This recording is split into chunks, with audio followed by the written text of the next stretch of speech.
En entrevista con Radio Educación, el líder estudiantil Francisco Martínez de la Alianza Cívica por la Justicia y la Democracia aborda las negociaciones que se están llevando a cabo con el gobierno de Daniel Ortega a fin de establecer las reglas del nuevo diálogo nacional. Asimismo, explica el contexto en el que se reanudaron los contactos con el régimen tras la ruptura del diálogo en junio del año pasado. Luego de meses de gestión con cuerpos diplomáticos, con organismos internacionales, multilaterales, hemos logrado la presión suficiente para que el régimen vuelva a sentarse. ¿Y cuál ha sido esta presión? Bueno, hemos hablado con algunos países de América para que sancionen a funcionarios del régimen y a todo el gobierno de Nicaragua, en especial incluso a la vicepresidenta Rosario Murillo y a algunos de los funcionarios de los poderes del Estado.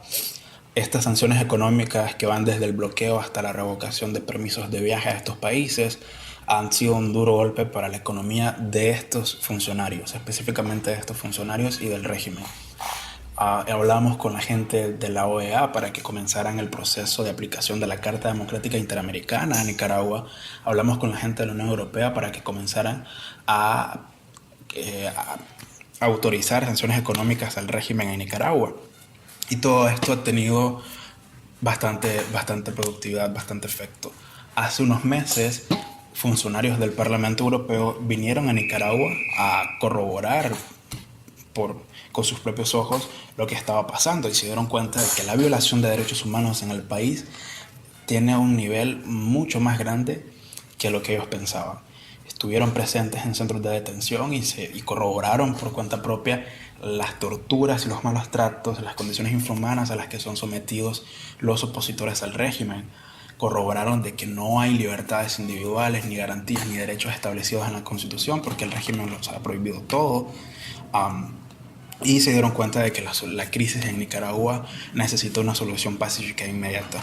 En esa línea, miembros de los cuerpos diplomáticos presentes en Nicaragua y de algunos organismos multilaterales de la región han presionado a Ortega para que regrese a un diálogo nacional. Este diálogo nacional se da en un contexto mucho más cruel y peor que el de mayo y junio del año pasado, porque ya hay más de 300 personas asesinadas, esto según cifras de la CIDH. Ya hay más de 777 presos políticos encarcelados únicamente por ser opositores al régimen. Y bueno, nosotros vemos de que urge una salida pacífica y real de esta crisis, pero pues, estamos con escepticismo porque el régimen ya nos ha engañado en varias ocasiones, ya ha engañado a toda Nicaragua y no queremos que pase una vez más. Francisco, ¿en qué aspectos se ha avanzado en estos 3 días de contactos entre ambas partes? Esto que está comenzando ahorita no es precisamente un diálogo nacional, es el proceso previo a establecer un diálogo nacional.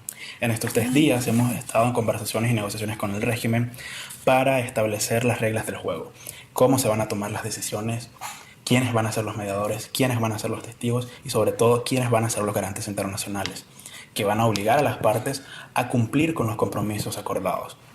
Y esto es muy importante, es importantísimo, porque sin esto no podemos comenzar a negociar ningún otro tema. Ni justicia, ni democracia, ni libertad pueden comenzar a negociarse si no hay presencia y un establecimiento institucional de garantes internacionales. En cuanto a los garantes de este diálogo, estará la Iglesia Católica. ¿Qué mediadores internacionales buscarán que el gobierno acepte? Nosotros vemos y hemos propuesto como mediadora a la Iglesia Católica, a la Conferencia Episcopal de Nicaragua como organismo, porque reconocemos y aplaudimos la labor que desempeñaron en mayo y junio del año pasado. Nos parece que son una organización capaz de mediar la situación y el proceso de negociación, pero debemos de darles un poco de apoyo. En esa línea hemos propuesto también algunos institutos de resolución de conflicto europeos. Ahora, los organismos internacionales que van a estar en el diálogo no van a ser como mediadores, van a ser como garantes. En esa línea hemos buscado y hemos propuesto de que los mediadores de parte propuestos por la alianza sean la OEA y la Unión Europea. De cierta manera también la CIDH para darle algún acompañamiento y el Alto Comisionado de la ONU para temas de derechos humanos. Francisco, ¿confían en que esta vez el gobierno cumpla con los acuerdos? Si te soy honesto, yo no confío en el régimen. yo me atrevería a decir que la ciudadanía nicaragüense no confía en el régimen y que incluso la comunidad internacional no confía en el régimen de Ortega y Murillo. Es por eso que hemos visto como algo fundamental establecer bien las reglas del juego, las reglas de la negociación y apoyar la instalación de garantes internacionales, porque ya el régimen lo hizo en negociaciones pasadas, y no solo con nosotros, sino con otros presidentes, en el caso de Enrique Bolaños en el 2005. Nosotros necesitamos de que los acuerdos a los que lleguemos den una solución verdadera a la crisis y que efectivamente se cumplan. Ahora, el régimen en el diálogo anterior se comprometió a muchas cosas, pero jamás las cumplió. Entonces, nosotros no podemos confiar en el régimen porque hemos visto su verdadera cara. Todos los nicaragüenses han visto la verdadera cara de Daniel Ortega y Rosario Murillo.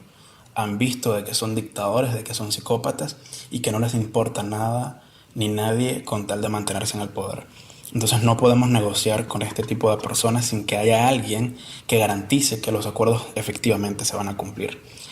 Es por eso que a la OEA la hemos propuesto, porque ya inició un proceso de aplicación de la Carta Democrática Interamericana a Nicaragua y ha dicho que si el régimen no demuestra buena voluntad en estas negociaciones y si no brinda propuestas que verdaderamente solucionen la crisis en Nicaragua, van a seguir con el proceso y con muchas medidas diplomáticas todavía más fuertes. Hemos propuesto a la Unión Europea por lo mismo, porque le dieron a Ortega hasta el 13 de marzo para negociar con la oposición y resolver la crisis en Nicaragua. Le dieron hasta el 13 de marzo no para iniciar el diálogo, le dieron hasta el 13 de marzo para resolver la crisis, o de lo contrario el Parlamento Europeo comenzaría a aplicar sanciones económicas dirigidas hacia el régimen y sus funcionarios.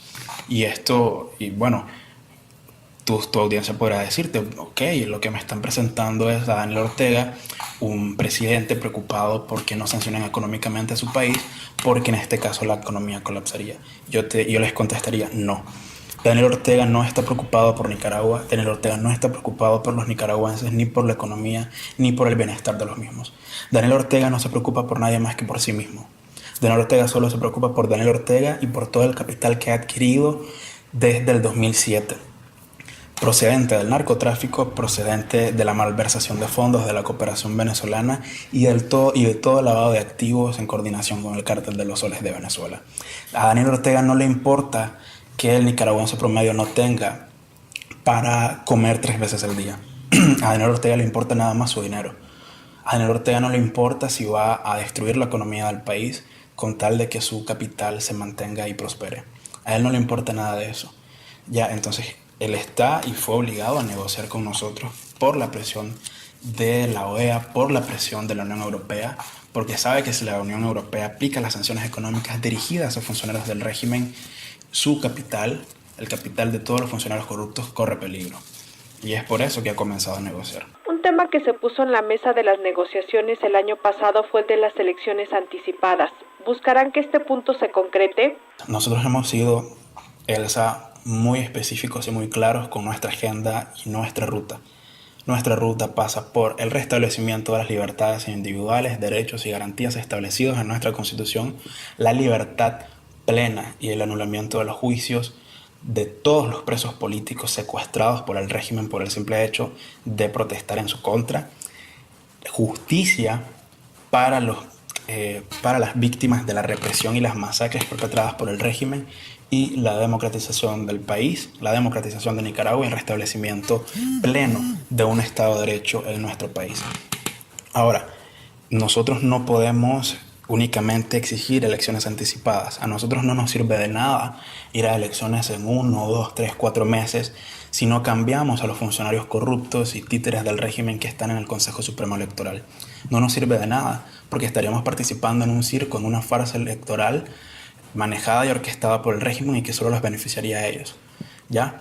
Nosotros no podemos ir a elecciones anticipadas sin antes hacer algunas reformas a la Constitución o derogar algunas reformas que el régimen ha venido implementando desde que llegó al poder únicamente con la intención de mantenerse en el mismo.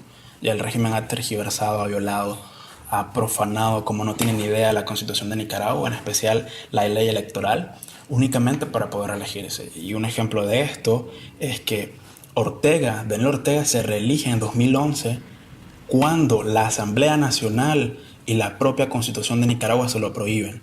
La Constitución de Nicaragua hasta el 2014 prohibía la reelección consecutiva o por más de 2 periodos, y Ortega ya llevaba 3 periodos en el gobierno. Ya, entonces, de manera de que Ortega es un presidente ilegítimo desde el 2012. De igual manera, nosotros hemos visto de que Nicaragua ya no puede sostenerse con este gobierno sandinista, con esta dictadura.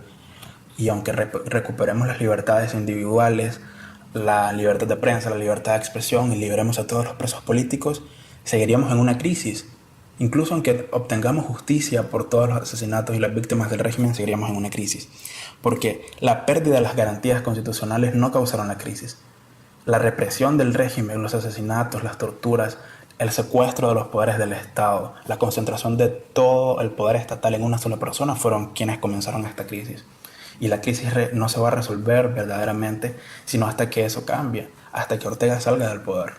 En esa línea, nosotros apostamos por elecciones libres, justas, incluyentes, competitivas y obviamente adelantadas.